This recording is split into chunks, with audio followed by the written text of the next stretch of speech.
اللهم صل على محمد وعلى آل محمد كما صليت على إبراهيم وعلى آل إبراهيم إنك حميد مجيد اللهم بارك على محمد كما باركت على إبراهيم وعلى آل إبراهيم إنك حميد مجيد ربي زدني علما ربي زدني علما ربي زدني ربي يسر ولا تعسر الله لا إله إلا هو الحي القيوم لا تأخذه سنة ولا نوم له ما في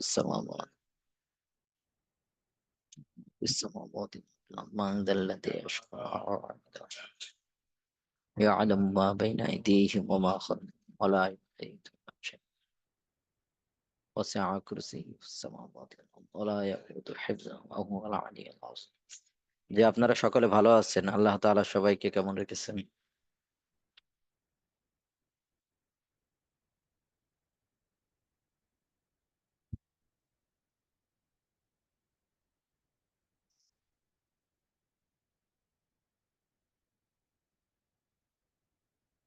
আলহামদুলিল্লাহ ওস্তাদ, আপনি কেমন আছেন?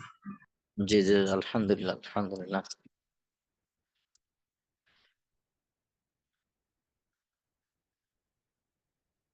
আগামী মাসে তো আপনাদের আবার ফাইনাল এক্সাম হ্যাঁ আগামী মাসে মাঝামাঝিতে জি ওস্তাদ।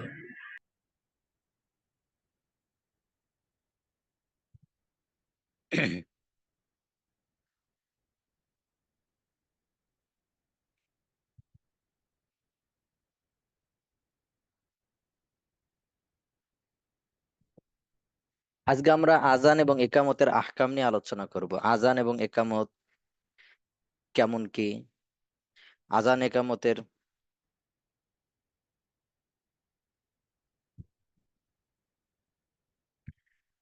আজান একামতের হুকুম কি আজান একামত কিভাবে দিবে আজান একামতের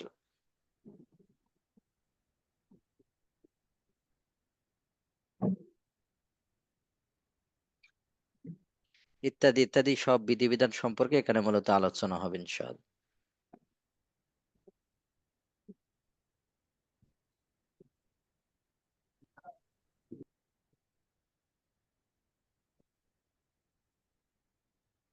তো আজান একামত আজানের আবিধানিক অর্থ হলো আল ইলামু আজানের আবিধানিক অর্থ কি আল ইলামু কোন জিনিস সম্পর্কে ঘোষণা দেওয়া কোন জিনিস সম্পর্কে কি ঘোষণা দেওয়া।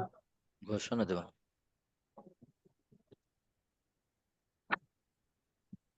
তাহলে আজানের আবিধানিক অর্থ কি আল ইলামু আজানের আবিধানিক অর্থ কি আল-ইলাম।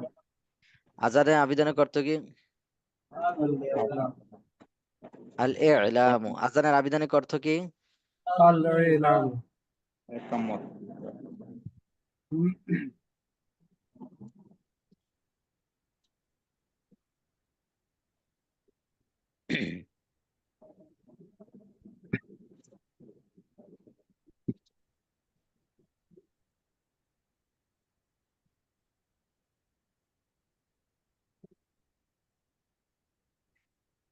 তো আল্লাহ তাআলা বলেন ওয়া আযানুম মিনাল্লাহি ওয়া রাসূলিহি যে আর আল্লাহ ও তার রাসূলের পক্ষ থেকে আজান অর্থাৎ ঘোষণা তো আজান শব্দের আবিধানিক অর্থ হলো কোন জিনিস সম্পর্কে ঘোষণা দেওয়া আজান শব্দের আবিধানিক অর্থ কি কোনো কোন কিছু জিনিস সম্পর্কে সম্পর্কে ঘোষণা দেওয়া।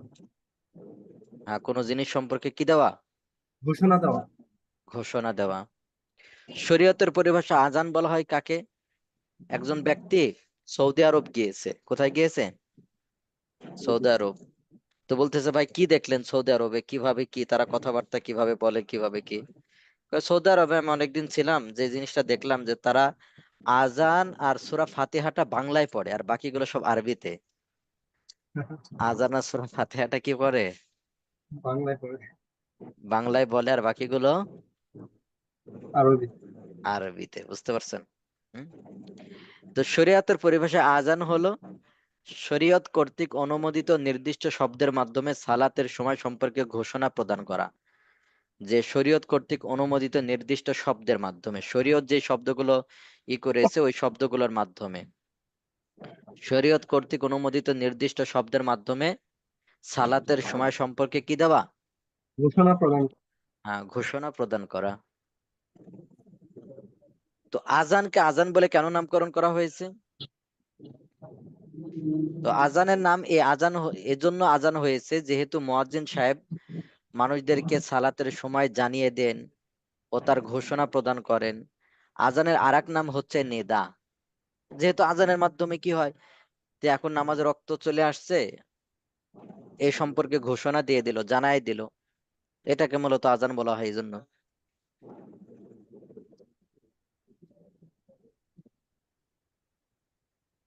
তো আজানের নাম এজন্য আজান হয়েছে যেহেতু মুয়াজ্জিন সাহেব মানুষদেরকে সালাতের সময় জানিয়ে দেন ও তার ঘোষণা প্রদান করেন। আজানের আরেক নাম হচ্ছে নিদা। আজানের আরেক নাম হচ্ছে কি? নিদা। হ্যাঁ, নিদা শর্ত আহ্বান করা। তো যেহেতু আজানের মাধ্যমে নামাজের দিকে আহ্বান করা হয়, মুয়াজ্জিন সাহেব নামাজের দিকে মানুষদেরকে ডাকেন, এজন্য আজান বলা হয়েছে। কারণ মুয়াজ্জিন সাহেব লোকদেরকে ডাকেন ও তাদেরকে সালাতের দিকে আহ্বান করেন। তাদেরকে সালাতের দিকে কি করেন? আহ্বান করে। আহ্বান করেন।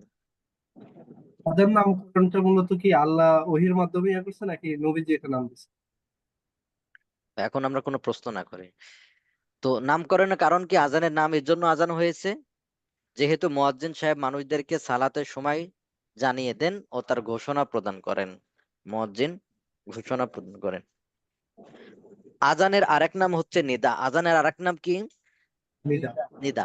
যে নিদার মাধ্যমে, নিদা মানে আহ্বান করা, যেহেতু মুয়াজ্জিন সাহেব আজানের মাধ্যমে মানুষদেরকে কি করেন? আহ্বান করেন, নামাজের সময় হয়ে গেছে এটা জানায় দেন।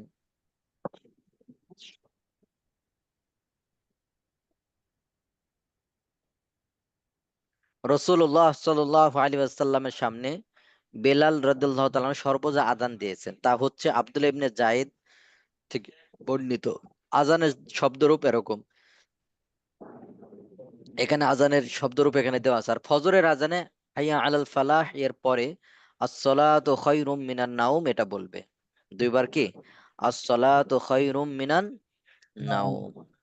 তাহলে কি ভাই, আজানগুলো তো বাংলাতে না? তো আনাস রাদিয়াল্লাহু তাআলা আনহু থেকে বর্ণিত, তিনি বলেন মুয়াজ্জিনের হাইয়া আলাল ফালাহ বলার পর সুন্নত হচ্ছে আসসালাতু খায়রুম মিনান নাওম বলা। এটা ফজরের নামাজে একটু ব্যতিক্রম। ফজরের নামাজের আজানটা কি একটু ব্যতিক্রম, মানে আমাদের বাঙালিরা আজান শুনতে শুনতে মনে হয় যে এটা বাংলা হয়ে গেছে, আজান শুনতে শুনতে কি হয়ে গেছে এটা। আবার সূরা ফাতিহাও শুনতে শুনতে, সূরা ফাতিহা যেতে অনেকবার শুনে, এজন্য সূরা ফাতিহাও শুনতে শুনতে মনে হয়েছে এটা কি বাংলা হয়ে গিয়েছে।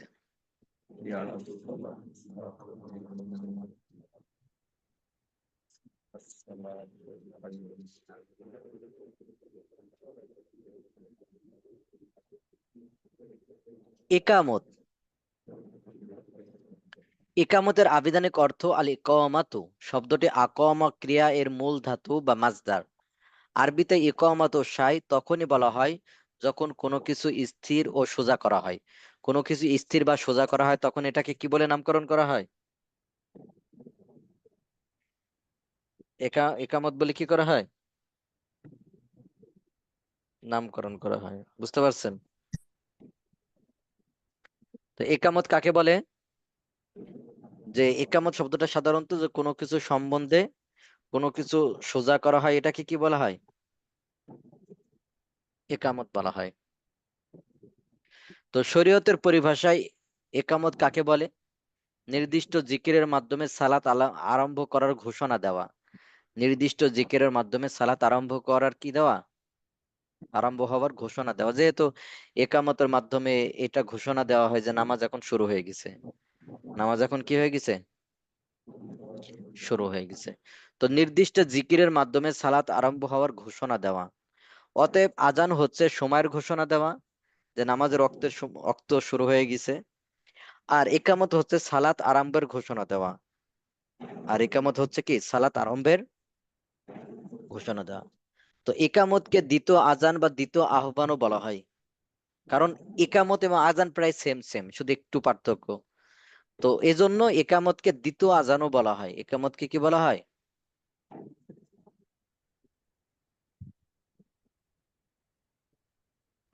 দ্বিতীয় আজান। জি, একামতকে কি বলা হয়? দ্বিতীয় আজান।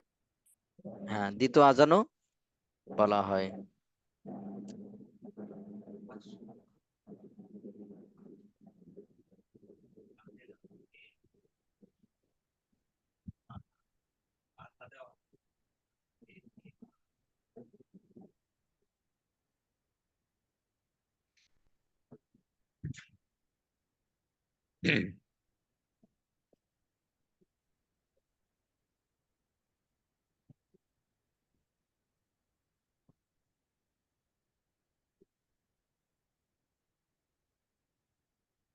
জি। তো ফিকে হানাফিতে জোড়া বাক্যে একামতের দলিল, জোড়া বাক্যে একামত দেওয়া। আমাদের ফিকে হানাফি তো আজানের ক্ষেত্রে তো সেম সেম আপনারা দেখেছেন। তো আজান তো প্রায় কোনো পার্থক্য নাই। একামতের ক্ষেত্রে দেখবেন অন্যান্য ফিকে একবার করে বলা হয়। হ্যাঁ, অন্যান্য ফিকে কি শব্দটা একবার করে বলা হয়, কিন্তু আমাদের ফিকে হানাফিতে দুইবার করে বলা হয়। এই দুইবার করে বলার এটা কারণটা কি, এটা দলিলটা কি, আমাদের দলিল আছে কিনা। এখন যদি আপনি ওই দলিলটাই শুধু পড়তেন তাহলে মনে হতো যে ফিকে হানাফির মনে হয় কোনো দলিলই নাই। এই যে দেখো রাসূলুল্লাহ সাল্লাল্লাহু আলাইহি সাল্লাম একবার করে বলেছেন, ঠিক আছে না? তো দুই পক্ষের দলিল আছে, আপনাকে দুই পক্ষের দলিল দেখতে হবে যে আসলে কোনটা কি। তা আমাদের ফিকে হানাফিতে যে একামতের ক্ষেত্রে আজান যেমন দেয়, একামতও হুবহু এরকমই দেয়।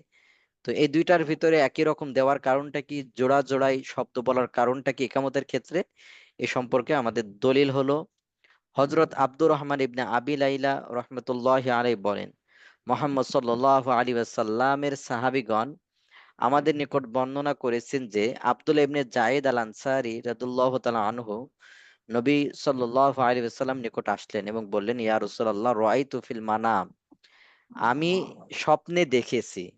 তো আজানটা মূলত আপনারা জানেন যে রাসূলুল্লাহ সাল্লাল্লাহু আলাইহি সাল্লাম করেন যে আজানটা কিভাবে হবে, নামাজের ওয়াক্তের সময়টা কিভাবে হবে। তো সাহাবায়ে কেরাম এক একজন এক এক রকম পরামর্শ দেন। কেউ ঘন্টি বাজানোর, কেউ আগুন আগুন ধরানোর, এরকম বিভিন্ন ভাবে পরামর্শ দেন। তো এটার উপরে ফয়সালা আসে না। পরবর্তীতে এক সাহাবী, তাকে আল্লাহ তাআলা স্বপ্ন যোগে, তিনি এই যে স্বপ্নের কথা, এখানে যে স্বপ্ন যোগে আল্লাহ তাআলা দেখায় দেন যে আজানটা মূলত এইভাবে এইভাবে দিতে হবে। তো পরবর্তীতে এটা নির্ধারণ হয়, রাসূলুল্লাহ সাল্লাল্লাহু আলাইহি সাল্লাম বলেন যে আজ থেকে এরকম আজান বা নামাজের ওয়াক্ত হয়ে গিয়েছে, এটা এইভাবে এইভাবে হবে। তো তিনি বলেন, আব্দুল ইবনে জায়েদ আল আনসারী তিনি বলেন, রাআইতু ফিল মানাম, আমি স্বপ্নে দেখলাম, কান্না রজুলান, যে একজন ব্যক্তি, কমা দাঁড়ালো, ওয়া আলাইহি বুরদান আখদারান, তার শরীরে ইয়ে আছে, সবুজ রঙের চাদর, লুঙ্গি আছে, চাদর আছে। আলা জিজমাতি হা ইতিন, আলা জিজমাতি হা ইতিন, একটা দেওয়ালের উপরে দাঁড়ালো। ফাআযানা মাসনা ওয়া আকামা মাসনা, তিনি আজান দিলেন জোড়ায় জোড়ায়, ওয়া আকামা মাসনা, এবং একামত দিলেন জোড়ায় জোড়ায়, ওয়া কআদা কআদাতান, এবং একটু বসলেন, মাঝখানে একটু বসলেন। ওয়াকালা, তিনি বলেন, ফাসামিয়া যালিকা বেলালুন, এটা বেলাল শুনলো। ফাকামা, তিনি দাঁড়ালেন। ফাআযানা মাসনা ওয়া আকামা মাসনা, যে তিনি আজানও দিলেন জোড়ায় জোড়ায়, একামতও দিলেন জোড়ায় জোড়ায়, ওয়া কআদা কআদাতান, একটু বসলেন। তাহলে এই হাদিস দ্বারা স্পষ্ট প্রমাণ হয় কি, যে আজান এবং একামত জোড়ায় জোড়ায় না। তাহলে বোঝা যায় আজান একামত সেম সেম, শুধু কদ কামাতিস সালাহ একটু আলাদা। তো আজান এবং একামত সেম সেম আমাদের ফিকে হানাফিতে, ওই একটু পার্থক্য ছাড়া। অর্থাৎ একামত জোড়ায় জোড়ায় বলতে হবে, একামত কি বলতে হবে, জোড়ায় জোড়ায় বাক্য বলে। তো আমাদের ফিকে হানাফিতে আমাদের যে মাসালা একটু আলাদা, এটা এরকম। জি ভাই, বুঝতে পারছেন? জি স্যার। জি।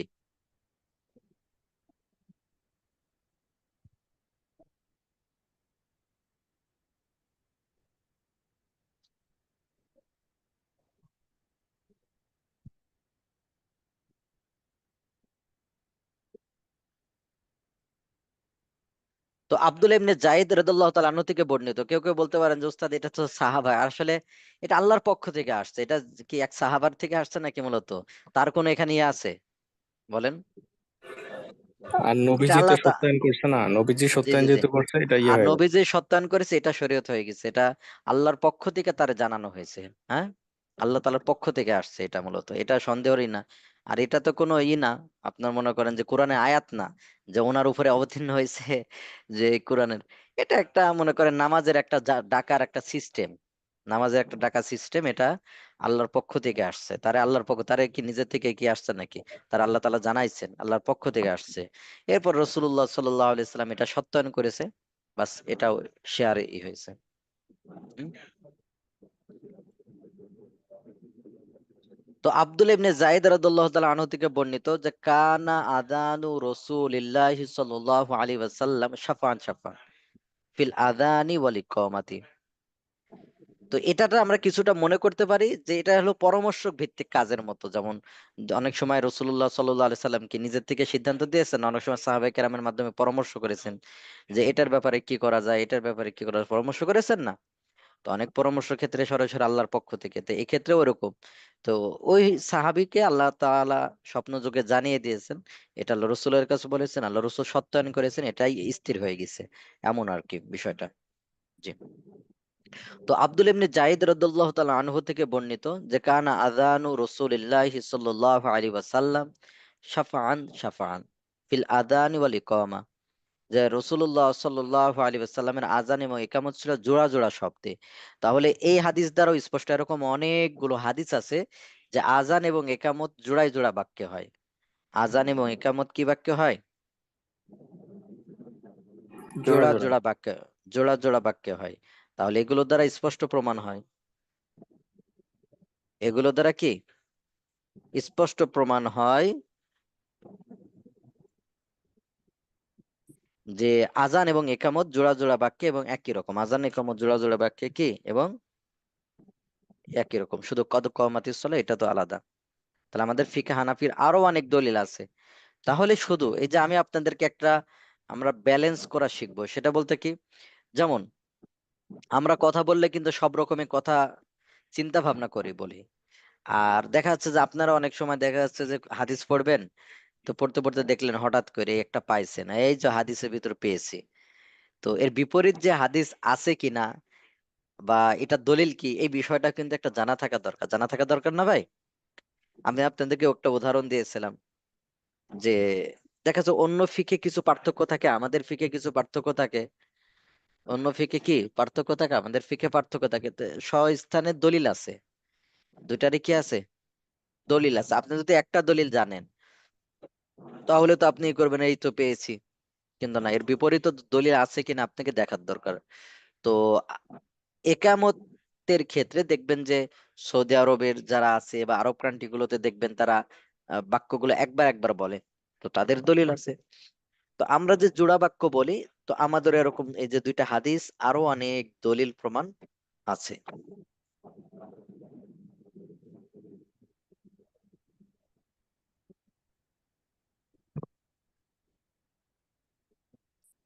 তো আজান এবং একামতের হুকুম, আজান এবং একামতের হুকুম। তো সালাত আদায়কারী মুসাফির হোক মুকিম, জামাতে সালাত আদায় ক্ষেত্রে 5 ওয়াক্ত সালাত এবং জুমার সালাতের জন্য আজান একামত সুন্নাতে মুআক্কাদা। তাহলে 5 ওয়াক্ত নামাজের জন্য, 5 ওয়াক্ত নামাজের জন্য এবং জুমার সালাতের জন্য আজান একামত দেওয়া কি, আজান একামত দেওয়ার হুকুম কি সুন্নাতে মুআক্কাদা। তো অনেকে বলবেন যে উস্তাদ আমি, আমার বাড়ির পাশে মসজিদ, অনেক সময় দেখা যায় দেরি হয়ে গিয়েছে, আমি বাসাতে নামাজ পড়ি, তাহলে এই ক্ষেত্রে আজান দেওয়া লাগবে কিনা? না, দেওয়া লাগবে না। যেহেতু আপনার মসজিদের মহল্লায় আজান হয়ে গিয়েছে, মহল্লার মসজিদে আজান হয়ে গিয়েছে, এই জন্য আপনার আজান লাগবে না। তো একামতটা আপনার ইচ্ছা, আপনি দিতেও পারেন, অন্যথায় একামত ছাড়াও নামাজ পড়া যাবে। তো আজান শরিয়া সিদ্ধ হওয়ার ব্যাপারে কোরআন হাদিস এবং মুসলিম উম্মাহর এজমা দ্বারা প্রমাণিত। এজমা দ্বারা কি? তো মানুষজনকে নামাজের দিকে ডাকতে হবে, এটা একেবারে কোরআন দ্বারা প্রমাণিত। কিন্তু এই যে ডাকার পদ্ধতিটা ওইভাবে স্বপ্নযোগে পরবর্তীতে এটা শেয়ারে ইসলাম হয়ে গেছে। তো ইবনে তাইমিয়া রাহিমাহুল্লাহ তাআলা বলেন, মুতাওয়াতিরে হাদিসে রয়েছে রাসূলুল্লাহ সাল্লাল্লাহু আলাইহি সাল্লামের যুগে 5 ওয়াক্ত সালাতের জন্য আজান দেওয়া হতো। এটা উম্মতের ইজমা এবং তাদের আমলের পরম্পরা দ্বারা প্রমাণিত। যেমন কোরআন দ্বারা প্রমাণিত, আল্লাহ তাআলা বলেন, ওয়াইদা নাদাইতুম, যখন তোমরা ডাক দিবে, ইলা সলাত ইত্তাখাযু হুজুয়া, তে সলাত ইত্তাখাযু, সলাত যখন নামাজের জন্য ডাক দিবে, ইত্তাখাযু হা, তখন ওই আজানকে তারা এটা গ্রহণ করে হুজুয়া। হুজু হুজুন শব্দ অর্থ হলো যে খেল তামাশা, উপহাস করা, ওয়া লাইবা, তারা উপহাস করে, তামাশা স্বরূপ গ্রহণ করে, এই যে দেখো দেখো আজান দিচ্ছে, এরকম আর কি। তো যখন তোমরা নামাজের দিকে ডাক দিবে তখন এটাও করবে। তেমন ভাবে অপর আয়াতে বলা হয়েছে, ওয়াইদা নুদিয়া লিস-সালাতি মিন ইয়াউমিল জুমআ, যখন জুমার দিন আহ্বান করা হয়, ডাকা হয়, ফাসআউ ইলা যিকরিল্লাহ, তখন আল্লাহ তাআলার জিকিরের দিকে, আল্লাহ তাআলার স্মরণের দিকে, নামাজের দিকে ধাবিত হও। তাহলে এই যে আজান দেওয়া, ডাকা, আহ্বান করা, এগুলো কোরআন দ্বারা প্রমাণিত। আর পদ্ধতিটা ওইটা ওইটা তো বললাম।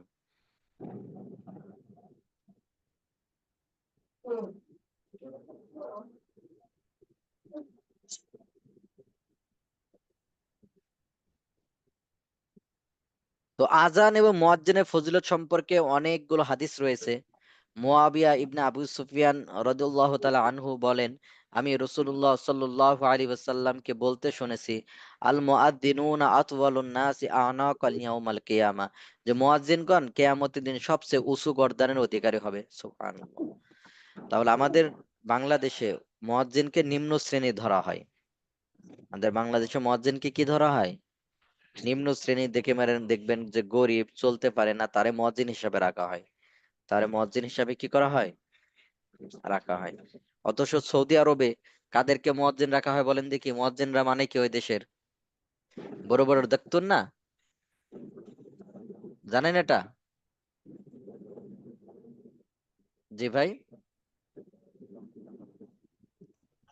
কোনো কিছু ভাই নাই? বলেন তুমি, জানা না, জি, বলেন। আপনারা জানেন না এগুলো? সৌদি আরবে যায় নাই। সৌদি আরবে ওই যেগুলো মুয়াজ্জিন হয়, এরা বড় বড় আর কি, ওরকম সরকারি ভাবে অফিসার, দপ্তর বলা হয় এরা আর কি। তা আমাদের বাংলাদেশে যারা মুয়াজ্জিন, দেখবেন ওই দেশে মুয়াজ্জিনের আলাদা কি আছে, দাম আছে, মূল্যায়ন আছে, যে কেউ যে কাউকে কিন্তু আজান দিতে দেয় না। আর আমাদের বাংলাদেশেরই হলো যে একেবারে গরিব, একেবারে চলতে পারে না, তারপর ল্যাংড়া খোড়া, তো ওরে বলে, আরে তোমার তো কাজ টাজ নাই, তুমি আজান দাও। হ্যাঁ? তো বাংলাদেশ, হাদিস, ইন্ডিয়া, পাকিস্তানে, হ্যাঁ, এই তিন দেশে বাংলাদেশ, ইন্ডিয়া, পাকিস্তানে এই অবস্থা, বিদেশে হ্যাঁ। মুয়াজ্জিন। ইমামের মূল্য মুয়াজ্জিনেরও ওখানে আলাদা ইয়ে আছে, মুয়াজ্জিনরাও অনেক বড় ইয়ে। আমি এক শহরে 1-2 দিন ছিলাম, আর জুলফি শহর, ওখানে দেখতাম যে মুয়াজ্জিন, উনি মুয়াজ্জিন বলতে ওখানকার যিনি প্রভাবশালী ব্যক্তি, উনি আজান দিতেন। ওখানকার একজন ছিলেন প্রভাবশালী ব্যক্তি। ওরকম আরো অনেক জায়গায়, মক্কা মদিনাতেও যে মুয়াজ্জিন আলাদা একটা মর্যাদা আছে, এবং বড় বড় এরা সরকারি পদে আছে এবং দপ্তর, এরকম আর কি। তো মানুষ যদি আজানের ফজিলত জানতো, তাহলে এরা এরা তারা এর জন্য লটারি করত। যদি ফজিলত জানতো, যদি, তাহলে কি করতো? লটারি করতো, যে আমি আজকে আজান দেবো, আমি আজকে আজান দেবো, এভাবে লটারি করতো। হুম?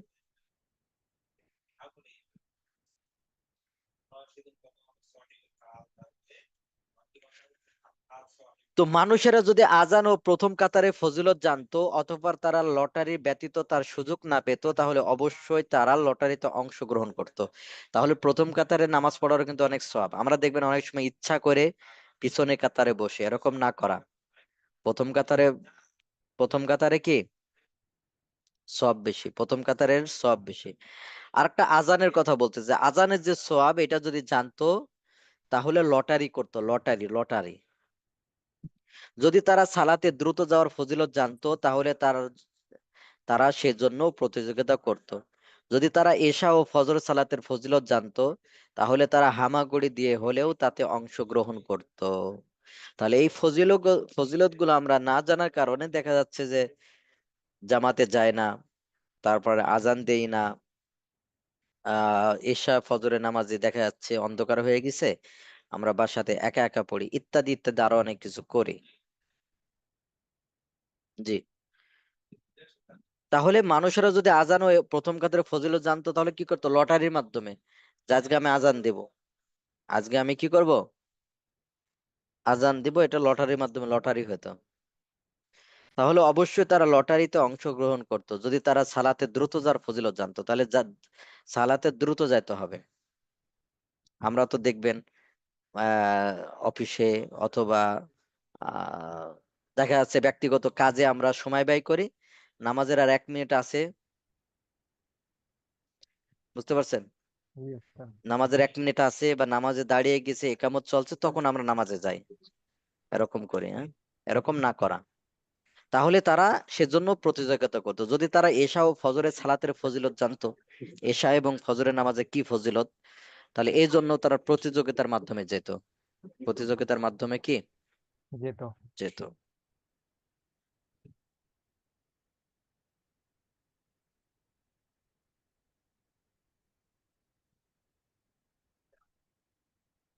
তো আজান শুদ্ধ হওয়ার জন্য কিছু শর্ত আছে।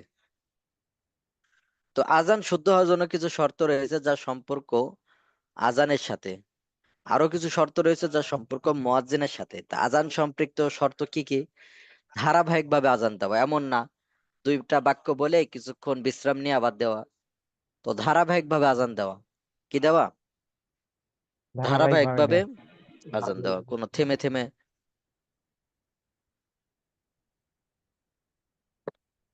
মাঝখানে বেশ কিছু গ্যাপ না দেওয়া, ধারাবাহিক ভাবে আজান দেওয়া। আজানের শব্দগুলো পর পর বলা, আজানের শব্দগুলো কি করা?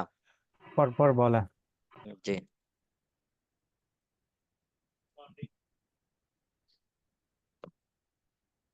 সালাতের সময় হলে আজান দেওয়া, সালাতের সময় হয়ে গেলে কি দেওয়া? আজান দেয়া। আজান দেওয়া। আজানের এমন সুর গ্রহণ করা যাবে না যা শব্দ অর্থ বিকৃত করে দেয়। দেখবেন মাঝে মধ্যে গ্রামে দেখবেন আজান দেয় না, এমন ভাবে বলে এটা অর্থই বিক্রি, আল্লাহ সিস্টেমের আর কি, আল্লাহ আকবার এইভাবে করে যেভাবে বলে আর কি, এগুলো অর্থ বিকৃত হয়ে যাবে। এইভাবে করে বললে অর্থ বিকৃত হয়ে যায়। আল্লাহ হামজাতে টান দিলেও, বার এভাবে টান দিলেও অর্থ বিকৃত হয়ে যাবে। এজন্য এমন এমন সুর বা এমন টান যদি দেয় যার কারণে অর্থ বিকৃত হয়ে যাবে, তাহলে আজান দেওয়া যাবে না। আমাদের বাংলাদেশ এর আজানটা একটু আলাদা অন্যান্য দেশের থেকে। কি আলাদা। গ্রাম, গ্রামের মানুষ দেখবেন আজান দেয়, ঠিক আছে না? জি গ্রামের মানুষ উস্তাদ। দেখবেন অনেক সময় আজান দেয়, কিভাবে দেখেন।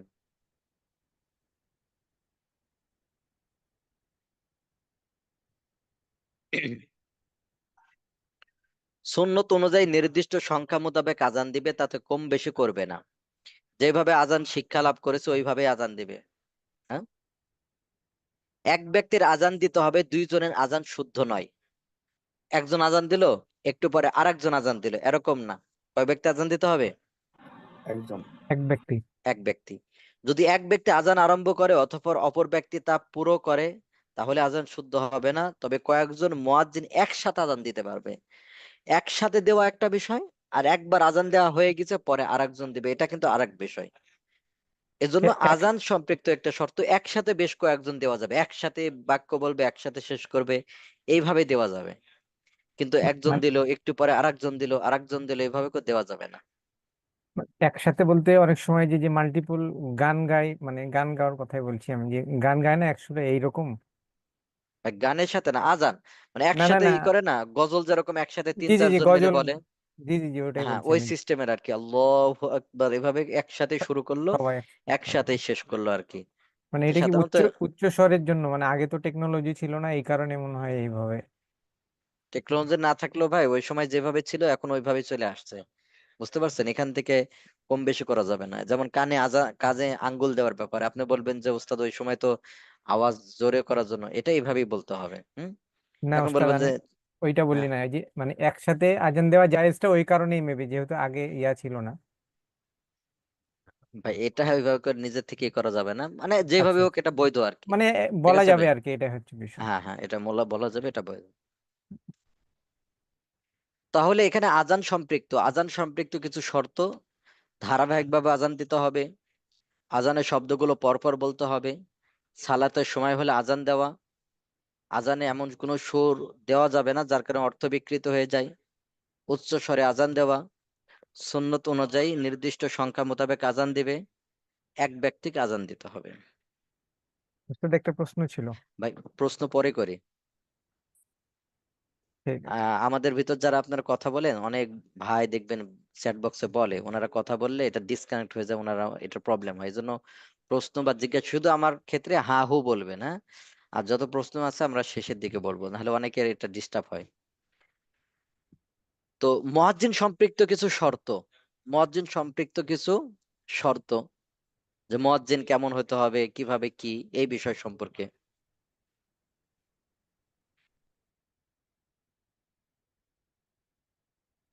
জি উস্তাদ। তো মুয়াজ্জিন মুসলিম হওয়া জরুরি, মুয়াজ্জিন মুসলিম হতে হবে। মুয়াজ্জিন কি হতে হবে? মুসলিম। হ্যাঁ, যদি কোনো কাফের আজান দেয় তাহলে শুদ্ধ হবে না, কারণ সে ইবাদতের উপযুক্ত না। অনেক জায়গায় দেখবেন কোনো হিন্দু, কোনো খ্রিস্টান, সেও কিন্তু আজান দেয়। আমাদের এলাকায় আছে আর কি, ছিল অনেক আগে, মসজিদের পাশে বাসা, সে হলো ফজরের সময় আজান বলতে ও মসজিদে ঢুকতো না, দেখা যাচ্ছে যে মসজিদের পাশে এরকম ভাবে আজান দিত, কেউ আজানের না থাকলে, এবং মানুষজনকে সাহারির সময় ডেকে দিত, "এই সবাই উঠেন উঠেন, সাহারি করেন, এ করেন", কিন্তু সে কি হিন্দু, অনেক সময় করে, অনেক খ্রিস্টান এরকম করে। তাহলে এই আজান শুদ্ধ হবে না। যদি মসজিদে আজান দেয়, এই আজান মসজিদে দেয়, অনেকে মসজিদের বাইরে দেয়, এই আজান শুদ্ধ হবে না। তো মুয়াজ্জিন মুসলিম হওয়া জরুরি, মুয়াজ্জিন মুসলিম হওয়া জরুরি। কোনো অমুসলিম, হিন্দু, কাফের কেউ আজান দিলে আজান শুদ্ধ হবে না। মুয়াজ্জিনের বুজমান হওয়া জরুরি। কিছু কিছু আছে না বালেগ একেবারে, তো যদি বালেগ হওয়া শর্ত না, কিন্তু যদি বুজমান হতে হবে, বুজমান, বুজমান যদি হয় তাহলে এমন বালকও আজান দিতে পারবে, অর্থাৎ সে কথা বুঝেও উত্তর দিতে পারে, তার নিকট কোনো বস্তু চাওয়া হলে সে উপস্থিত করতে পারে, বুজমান। তো এমন ব্যক্তি, এমন ছেলেও আজান দিতে পারবে, পারে। বুজমান হতে হবে। মুয়াজ্জিনের বিবেকবান হওয়া জরুরি, পাগলের আজান শুদ্ধ নয়, পাগল আজান দিতে পারবে না। বুঝবান হইতে হবে, বিবেকবান হইতে হবে, জ্ঞান বুদ্ধি থাকতে হবে। দেখা যাচ্ছে কিছু পাগল আছে, কিছু বুঝে টুঝে না, তারে লাগাই দিলাম, এই আজান দাও আজান দাও, এরকম না। আজানে বিবেকবান হওয়া জরুরি। জরুরি। মুয়াজ্জিনের পুরুষ হওয়া জরুরি, নারীদের আজানের কোনো গ্রহণযোগ্যতা নাই। তাহলে নারীদের ক্ষেত্রে কিন্তু আমি আপনাদের সামনে কিন্তু নারী পুরুষের নামাজের পার্থক্য বোঝাবো, আর আপনাদের মনে হয় নামাজের ক্লাসটা হয় নাই, এজন্য আমি সামনে একটা ডেট দিব আপনাদেরকে, এবং প্র্যাকটিক্যালি নামাজ এটা শেখানো হবে ইনশাআল্লাহ। তো ওইটা কি মুয়াজ্জিনের জি, আলাদা ক্লাসে হবে নাকি ভিডিওতে হবে? আলাদা ক্লাসে এবং সরাসরি ভিডিওতে দেখতে পাবেন, এটা মাগরিবের পরে হবে। আচ্ছা, এটা মাগরিবের পরে আমি একটা ডেট দিব, আপনাদের কবে ফাঁকা আছে আর একদিন আমি জিজ্ঞেস করব। আর আপনাদের প্রশ্নোত্তর দর্স যেটা রবিবারে অবশ্যই উপস্থিত থাকবেন, ওই দিন আমরা একটা মুজাকারা করি যে কবে দেওয়া যায়। তো একটা দিন দিব, ভিডিওতে আপনাদেরকে দেখানো হবে, হয়তো আমি থাকবো আর একজন থাকবে, দুইজন থাকে, কিভাবে রুকুতে পা দিবেন, কিভাবে ই করবেন, এটা দেখানো হবে। তো মুয়াজ্জিন পুরুষ হওয়া জরুরি, পুরুষ আজান দিতে হবে, নারীদের আজানের কোনো গ্রহণযোগ্যতা নাই। কেননা আজান উচ্চ স্বরে দিতে হয়, নারীদের আওয়াজ উঁচু করা নিষেধ, এভাবে উঁচু করা যাবে না। ইবনে উমর রাদিয়াল্লাহু তাআলা আনহু বলেন, নারীদের উপর আজান ও ইকামত কিছু নাই, ওরা আজানও দেবে না, ইকামতও নাই তাদের। তো নারী পুরুষের অনেক বিধান আলাদা। দেখবেন মাঝে মধ্যে কেউ বলে নবী একজন, আল্লাহ একজন, তাহলে নারীদের ক্ষেত্রে হুকুম আলাদা কেন? ভাই, নারীদের ক্ষেত্রে হুকুম আল্লাহ আলাদা দিয়েছেন, আপনাকে এভাবে জোর করে বানালে হবে? যে নবী একজন, আল্লাহ একজন, নারীদের ক্ষেত্রে আলাদা হবে কেন? আল্লাহ দিয়েছে আলাদা। বলেন নারীদের পর্দা করতে হয়, পুরুষদের পর্দা করতে হয়, এরকম বোরকা পরা লাগে? বলেন। না। জি, এক। জি দুই না নম্বর, উস্তাদ। নারীরা আজান দিতে পারে না, পুরুষরা আজান দিতে পারে। নারীরা ইমামতি করতে পারে না, পুরুষরা ইমামতি করতে পারে। নারীরা হজের ক্ষেত্রে, উমরা করার ক্ষেত্রে তাদের আলাদা কোনো ইহরামের কাপড় পরা লাগে না, কিন্তু পুরুষদের কি আলাদা ইহরামের কাপড় পরতে কাপড় হয়। পরা যায়। নারীদের ক্ষেত্রে নারীরা নিচের গলা বের করেও যদি নামাজ পড়ে, টাকনোর একটু উপরেও যদি বের করে নামাজ পড়ে, নামাজ হবে না, একেবারে অন্ধকারাচ্ছন্ন, কেউ দেখছে না, বুঝতে পারছেন, একেবারে অন্ধকার ঘর, কেউ দেখছে না, এরপরেও যদি ওখানে টাকনোর একটু উপরে যদি বের হয়ে থাকে, নামাজ হবে? জি না, থুতনি বের জি না অথ করলে তো উস্তাদ। মনে হয় না। হ্যাঁ, থুতনি বের করলেও নামাজ হচ্ছে না, থুতনির নিচের অংশ, তা নিচের অংশ বের করলে নামাজ হচ্ছে না, অথচ পুরুষের ক্ষেত্রে হচ্ছে। নারীরা চুল বের করে নামাজ পড়লে নামাজ হচ্ছে না, পুরুষের হচ্ছে। তেমনি ভাবে এমন অনেক হুকুম নারীদের আলাদা, পুরুষের আলাদা। এই ক্ষেত্রে কি আপনি বলেন যে ভাই নবী একজন আল্লাহ একজন, তাহলে দুই রকম হবে কেন? নারী পুরুষ সম অধিকার, একই রকম ইহরাম বাঁধবে, একই রকম সব করবে, এটা বলা যাবে? এটা জি না। কিন্তু একটা, কি বলবো, একটা বুঝ কমের কথা বলবো, যে এরকম কথাবার্তা যারা বলে থাকেন তারা হলো বুঝ কম আছে। কারণ হলো আল্লাহ তাআলা ওদের জন্য আলাদা কিছু বৈশিষ্ট্য দিচ্ছে, আলাদা কিছু বিধিবিধান দিচ্ছে। এজন্য ওদের আলাদা কিছু বিধিবিধান আছে, আমাদের নারী পুরুষের মতো না। আমাদের কি না, পুরুষের মতো না। পুরুষের মতো, পুরুষের মতো না, একটু আলাদা। তাই বলছি না যে সব ক্ষেত্রেই আলাদা, কিছু কিছু ক্ষেত্রে নারীদের আলাদা হুকুম, এই কথা বলা যাবে না। আল্লাহ একজন, দেখবে মাঝে মধ্যে আমারে বলে যে ওস্তাদ আপনি বললেন এইভাবে করবে, অথচ আল্লাহ একজন, নবী একজন, তাহলে নামাজ তো একই রকম হওয়ার কথা, এটা তো হজ একই রকম হওয়ার কথা, কেন আলাদা হবে? ভাই এটা কি আপনি যুক্তিতে চলবে? এটা ইসলাম কি আপনার যুক্তিতে চলবে? না আল্লাহ তাআলা জি না। যেভাবে দিয়েছেন সেভাবে। মহিলাদের জন্য আলাদা ভাবে দিয়েছে। তারপরে জামাতের নামাজের করার ক্ষেত্রে মহিলাদের অনুমতি আছে, তারা বাড়িতে পড়বে, পুরুষরা জামাতে পড়বে। কত বিধান আলাদা আছে, আপনি কয়টা বিধান দেখেছেন? দেখা যাচ্ছে অনেকের হয়তো দিনী বিষয়ে কম বুঝ আছে, যার কারণে এই জাতীয় কথাবার্তা বলে, এটা পরিহার করা চাই। জি ওস্তাদ। তো আজান প্রদানকারী সম্পৃক্ত সুন্নাত, মুয়াজ্জিন পবিত্র অবস্থায় আজান দিবে, আজানের শব্দ ধীরে ধীরে বলবে, একামত দ্রুত বলবে, উচ্চ স্থানে দাঁড়িয়ে কিবলামুখী হয়ে আজান দিবে, কারণ বেলাল এভাবে আজান দিতেন। মুয়াজ্জিন তার দুই কানে হাতের আঙ্গুল রাখবে, যেহেতু আবু জুহাইফার হাদিসে আছে, আমি বেলালকে আজান দিতে দেখেছি, তার আঙ্গুল সমূহ ছিল কানের মধ্যে। হাইয়া আলাস সালা বলার সময় ডানে, হাইয়া আলাল ফালা বলার সময় কে বামে চেহারা ঘোরাবে। তাহলে এইগুলো কেউ বলতে পারেন যুক্তিতে যে উস্তাদ ওই সময় না হয় আওয়াজ দূরে দেওয়ার জন্য, না, এটা একটা এখন বিধান হয়ে গেছে। হ্যাঁ, জি এখনো ওস্তাদ। মুয়াজ্জিন কি করবে, এইভাবেই আজান দিবে। আজান দিবে। আপনারা হাদিসের ভিতর পড়েছেন না, এক সাহাবা একটু বসলেন, তো বলছে আপনি এখানে বসলেন কেন? বলছে রসুল্লাহ সাল্লাল্লাহু আলাইহি ওয়াসাল্লাম এখানে একবার কাজে হাজত সারছিলেন, পেশাব করছিলেন, এজন্য আমি চাই যে আল্লাহ রসুলের ওই সুন্নাতটা অনুসরণ করব, এজন্য আমি কি করলাম, এখানে আমার যেহেতু বসলেন। পেশাব আসে না, তারপর ওইভাবে বসলাম। তো আল্লাহ রসুল যেটা করেছেন ওইভাবে, তো ইসলামের অনেক বিধান ওইভাবে, এরকম যুক্তিতে না যে আস্তে আস্তে মডারেট হইতে হইতে একবারে আধুনিক হয়ে যাবে, এরকম না। ইসলাম যেভাবে বলেছে হুবহু ওইভাবে আপনাকে করতে হবে। তো শরীয়ত তো উত্তম, চেঞ্জ নাই ওস্তাদ। উত্তম হচ্ছে সালাতের প্রথম ওয়াক্তে আজান দেওয়া, এটা হলো উত্তম। তো প্রথম ওয়াক্তে একটু আগে আগে আজান দেওয়া, যাতে করে সবাই বুঝে যে নামাজের ওয়াক্ত শুরু হয়ে গিয়েছে। মুয়াজ্জিনের উঁচু আওয়াজ সম্পন্ন হওয়া সুন্নাত, উঁচু আওয়াজ সম্পন্ন হওয়া, বুঝতে পারছেন? জি তো ওস্তাদ। মুয়াজ্জিন আওয়াজগুলো বা কণ্ঠটা একবারে এমন ভাবে হওয়া যাতে করে সবাই ভালোভাবেই করে। তো মুয়াজ্জিনের আওয়াজ সুন্দর হওয়া মুস্তাহাব, কারণ আবু মাহজুফার হাদিসে আছে তার আওয়াজ নবীজি সাল্লাল্লাহু আলাইহি ওয়াসাল্লামের পছন্দ হয়, ফলে তিনি তাকে আজান শিক্ষা দেন। এটা মুয়াজ্জিন দিনদার ও পরহেজগার, মুত্তাকি, আমানতদার হওয়া, এই বিষয়গুলো হওয়া। তো আজান শ্রবণকারী সম্পৃক্ত কিছু সুন্নাত, আজান ও ইকামত শ্রবণকারীর জন্য সুন্নাত হচ্ছে মুয়াজ্জিনের সাথে সাথে আস্তে আস্তে তার অনুরূপ বাক্য উচ্চারণ করা। হ্যাঁ, অর্থাৎ কি দেওয়া, উত্তর দেওয়া, কি দেওয়া, উত্তর উত্তর দেয়া। দেওয়া।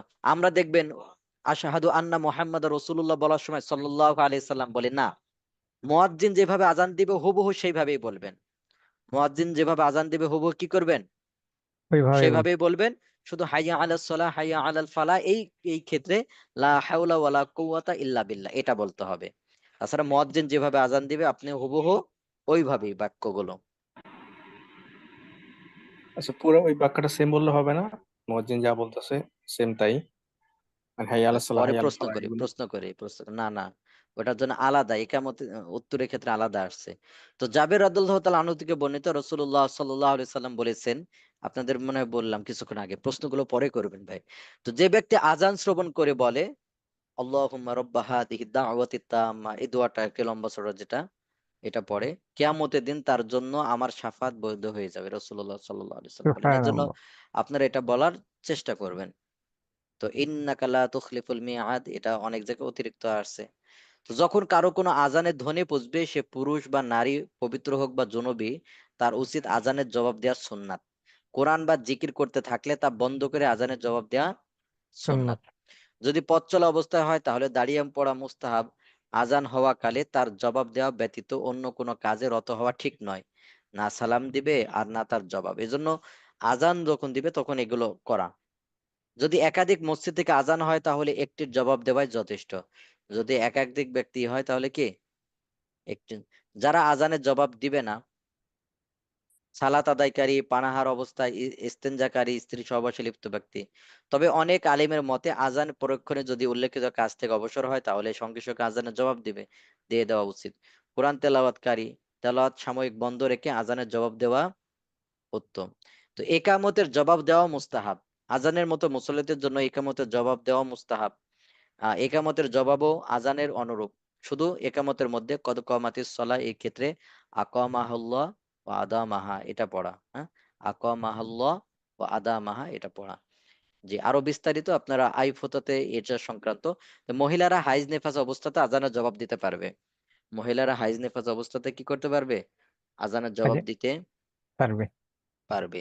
জি, এবার আপনাদের থাকলে একটু পরে আমরা কাহুরটা করে নিয়ে তারপর যদি প্রশ্ন থাকে তখন আমরা প্রশ্ন করবো ইনশাআল্লাহ।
আর আপনাদের প্রশ্নোত্তর যে দর্স আছে অবশ্যই অবশ্যই রবিবার আপনারা উপস্থিত হবেন। অবশ্যই প্রশ্নোত্তর দর্শে রবিবারে উপস্থিত হবেন।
যে আমরা শুরু করতে পারি তাহলে। ইনশাআল্লাহ উস্তাদ। ইনশাআল্লাহ।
জি আমরা দেখি ফার্স্ট সেকেন্ড থার্ড কারা হয়েছে। তৃতীয় স্থান অধিকার করেছে 275, তৃতীয় স্থান দ্বিতীয় স্থান অধিকার 265, পাশাপাশি 265 75।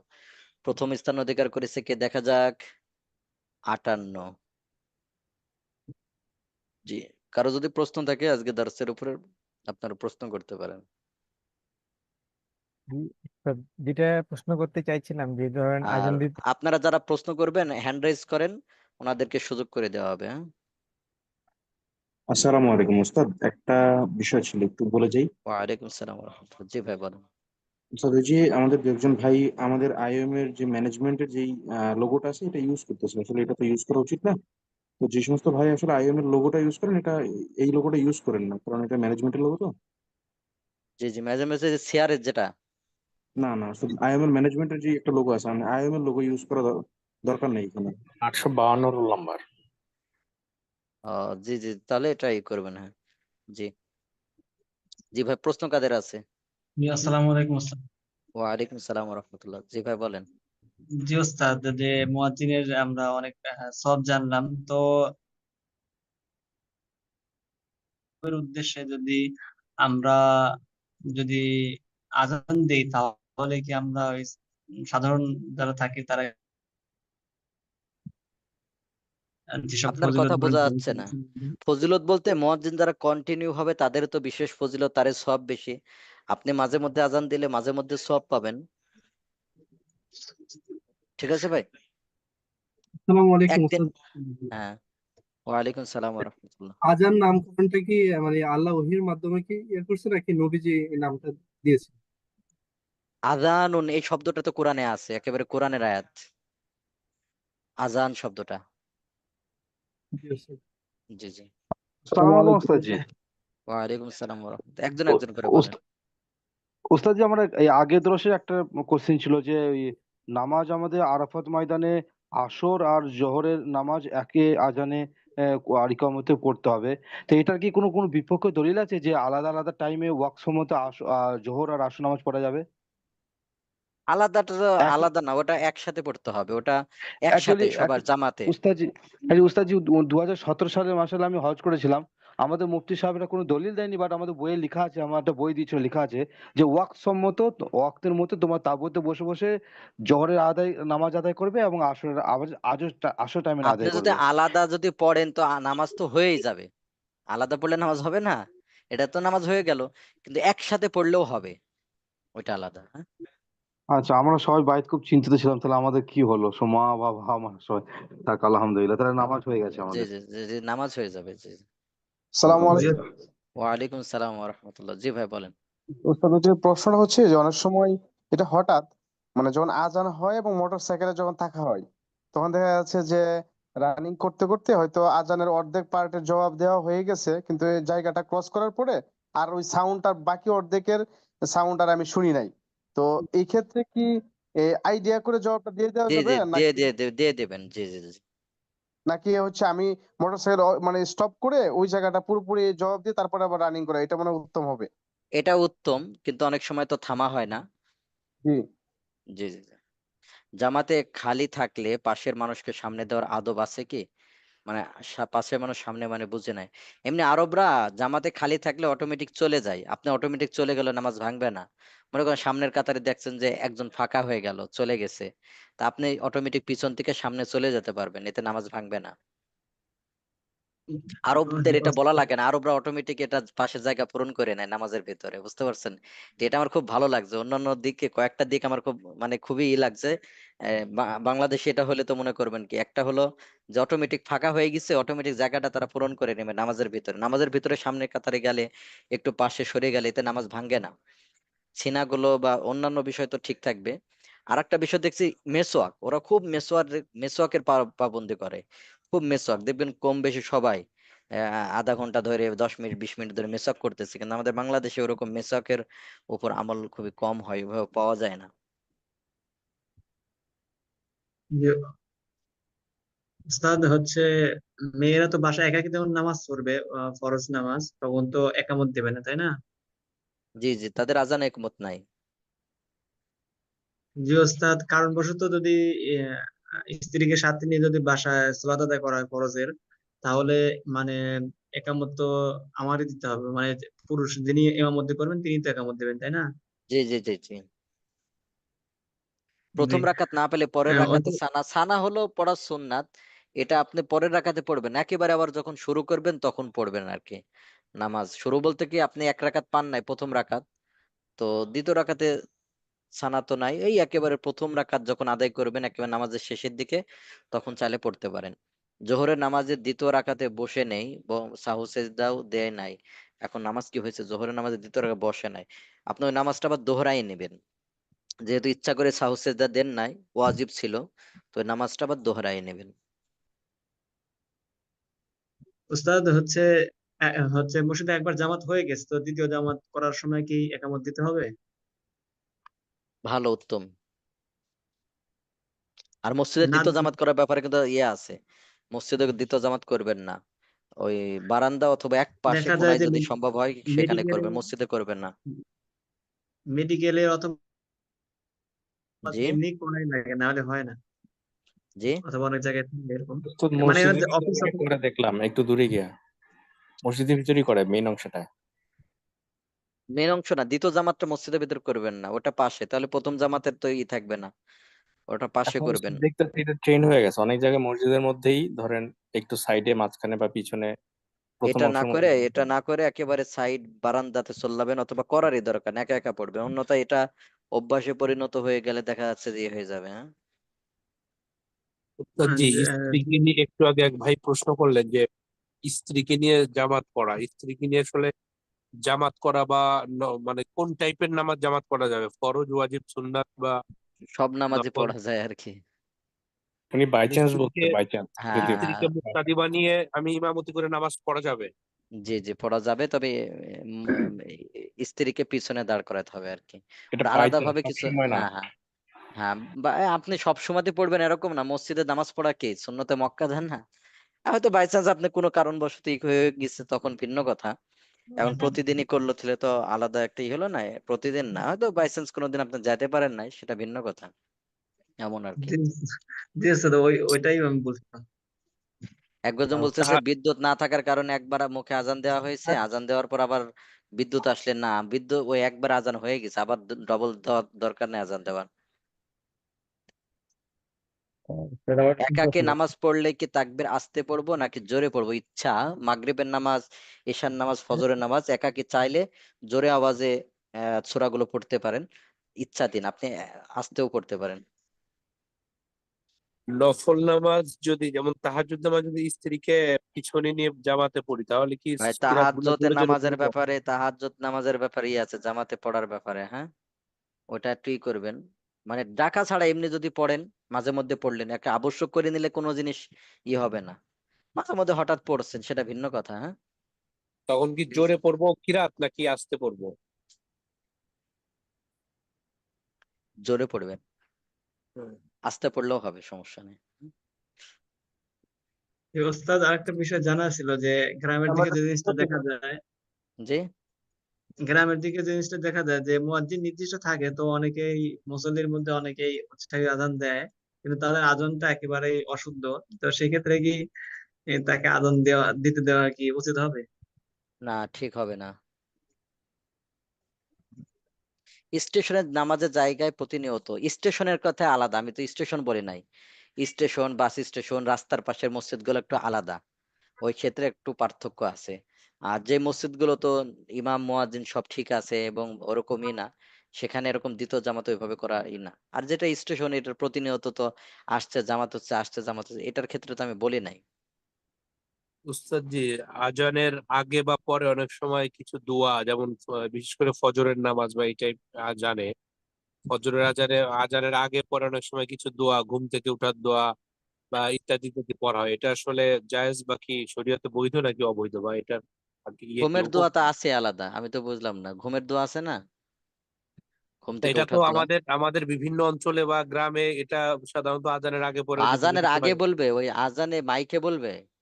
জি, মাইকেই তো বলে থাকে, এগুলা তো কেন বাংলাদেশের বিভিন্ন মাইকে, কেন অঞ্চলে আছে। মাইকে কেন বলবে? আমাদের এদিক না, আপনাদের ওইদিকে আছে মনে হয়, আমাদের ঢাকাতে দেখি নাই, কুষ্টিয়া যশোর এদিক দেখি নাই, আমি অন্যান্য বিভিন্ন দিক জায়গায় যখন তবলিগের সফরে গিয়েছি এই জিনিসগুলা দেখেছি আর কি, থাকতে পারে, এগুলো তো গ্রামে। মাইকে বলার কিছু না, হ্যাঁ মাইকে আজানই বলবে, অনেক জায়গায় এগুলো করে নিয়েছে, এগুলো করা বাদ দেওয়া যায়। দুরূদ অনেকে শরীফ পড়া এটাকে, আজানের আগে। হ্যাঁ এগুলো এগুলো অনেকে বিধান মনে করবে যে এটাই মনে হয় ইসলামে আছে, এরকম না করে নেওয়া, হ্যাঁ? আসসালামু ঠিক আছে। উস্তাদ শুনতে পাচ্ছেন? জি জি আমার একটা প্রশ্ন ছিল, একটা হাদিসে দেখেছি যে হচ্ছে যে নবীজি যেভাবে নামাজ পড়েছে নারী পুরুষ সেভাবে নামাজ পড়বে, এটা কি আসলে মানে নারী হাদিস পুরুষ কিভাবে পাইলেন ভাই? এই না? শব্দটা বানালেন কিভাবে? পুরুষ যেভাবে নামাজ পড়ে নবীজি যেভাবে নামাজ হাদিসটার ভিতরে আছে যে রসূল বলছেন যে আমাকে যেভাবে নামাজ পড়তে দেখেছো পুরুষ, তোমরা সেভাবে নামাজ পড়বা, নারী শব্দটা লাগালেন কিভাবে? ওখানে নারী শব্দটা নাই ভাই, পুরুষদেরকে ওখানে বলছে, ঠিক আছে ভাই, নারীদেরকে নাই। হ্যাঁ ওখানে শুধু পুরুষদের উল্লেখ করা হয়েছে যে পুরুষে হ্যাঁ জি সেভাবে জি পুরুষ, আপনারা যারা আরবি জানেন ওই ব্যাকরণটা দেখবেন, ওখানে নারীদের জন্য দেখবেন ওই জায়গায় আলাদা হাদিস আছে। ওই জায়গায় মুজাক্কার শব্দ ব্যবহার করা হয়েছে, পুরুষ, এই যে নারীটা দেখছেন বানাই, অনেকে বানাই ফেলছে ওই জায়গায়, নারী শব্দটা কোথায় পেলো? এখানে নারী শব্দটা নাই। হাদিসটা আজকে জি দেখবেন, আরবিটা দেখবেন, আরবিতে অনেকে বাংলা অনুবাদ করে ওটা বাড়াই দিছে ভাই, নারী শব্দটা নাই, ওখানে পুরুষ শব্দ আছে। আর মহিলাদের জন্য কয়েকশো হাদিস আছে ফিকে হানাফিতে, তবে পুরুষের মতো যদি কোনো মহিলা নামাজ পড়ে নামাজ হয়ে যাবে, আমি বলতেছি না নামাজ হবে না, কিন্তু আপনি যে হাদিসটা বললেন ওই হাদিসের ভিতরে কি পুরুষ শব্দটা আছে, যে পুরুষদেরকে বলতেছেন। তো এই সম্পর্কে আমাদের আগামী একটা দর্শই হবে আলাদা, এবং নারীদের নামাজের পার্থক্য আছে কিনা বা একই রকম পড়লে নামাজ হবে কিনা, এই বিষয়টা নিয়ে আমাদের পুরো দর্শে শুধু এই বিষয়টা আলোচনা হবে ইনশাআল্লাহ, ঠিক আছে ভাই? আর একটা প্রশ্ন, হ্যাঁ, এবং আজকে গত সময় নেই ক্লাসে ভাই, আগামী তাহলে রবিবারে দর্শে করেন। আজকে আমাদের সময় একবারে শেষ। আর না আপনি এটা যে হাদিসটা বলছেন ওই হাদিসটা নারী শব্দটা নাই ভাই, হ্যাঁ, পুরুষ ঠিক আছে। শব্দটা না আছে। আমার আরেকটা প্রশ্ন ছিল আর কি, জি জি। এই যে ফজরের নামাজটা দেরিতে পড়া হচ্ছে যে সবথেকে ভালো আর কি। আমরা তো আবার রমজানের সময় দেখা যাচ্ছে যে আর্লি পড়ি, যেমন লাইট পড়ি, তারপর ফজরের নামাজ সবসময় পরপরই পড়ে ফেলি আর কি। তো এই ক্ষেত্রে হচ্ছে যে আমাদের দেশে আর কি, আমাদের দেশে যে কালচার, আমরা দেরি করে ভাই ফজরের নামাজ। ভাই আমাদের টাইম পার হয়ে গেছে, হ্যাঁ। ওই ক্ষেত্রে হলো আপনি মূল বিষয়টা, আমরা যদি পরে করতে যাই নামাজই হবে না। তো ওই নামাজ না হওয়ার থেকে সেজন্য আমরা ফজরের নামাজ একটু আগে আগে পড়ি রমজান মাসে। কারণ একটু দেরি করলে দেখবেন মুসল্লি পাবেন না, তাহলে ফজরের নামাজের যে ইটা আছে ওইটাই বাদ হয়ে যাবে গা। এই জন্য ওই দিকে লক্ষ্য করে এটা আগে পড়া হয়, এটা সমস্যা না, এটা কোনো শরীয়ত বিরোধী কিছু না, এটা সমস্যা না, এটা রমজানের ক্ষেত্রে ঠিক আছে ভাই। আর বাকি প্রশ্নটা আমরা হলো ইতে করবো ইনশাল্লাহ, রবিবারের দর্শে করবো। সুবহানাল্লাহ।